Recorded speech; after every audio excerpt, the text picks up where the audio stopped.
Whey protein বা protein supplement না খাইলে আপনার বডি হবে না। আর আপনি কি বডি বিল্ডিং করবেন নাকি আপনার ওয়ে প্রোটিনের কি দরকার, আপনার প্রোটিন সাপ্লিমেন্টের কি দরকার, এই দুই ধরনের কথা বলা লোক আপনি ইন্টারনেটে অনেক বেশি পাবেন।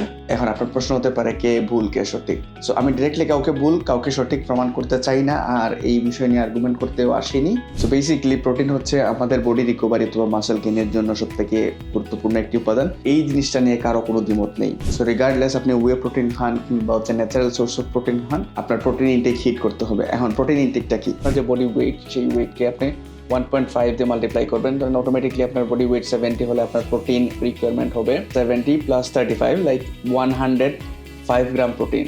সো আপনি যদি 105 গ্রাম প্রোটিন আপনার ন্যাচারাল খাবার যেমন মাছ, মাংস, দুধ, ডিম এগুলো থেকে নিতে পারেন, তখন আপনার এই ধরনের ওয়ে প্রোটিন বা প্রোটিন সাপ্লিমেন্টের কোনো দরকার নেই। তবে হ্যাঁ, এখানে একটা জিনিস খুবই ইম্পর্টেন্ট, আপনি যখন নেওয়ার চেষ্টা করবেন তখন আপনি অনেক বেশি খাবার খেয়ে ফেলবেন, যেটার কারণে আপনি অনেক বাল্কি অথবা মোটা হয়ে যেতে পারেন। তার জন্য হচ্ছে বেস্ট জিনিসটা হচ্ছে আপনাকে প্রোটিন সাপ্লিমেন্ট নেওয়া। আর প্রত্যেক দিনে মিনিমাম প্রোটিন রিকোয়ারমেন্টের যে ঘাটতি আছে সেটা ফিল আপ করবে এই whey protein. That's it for today, see you in the next one.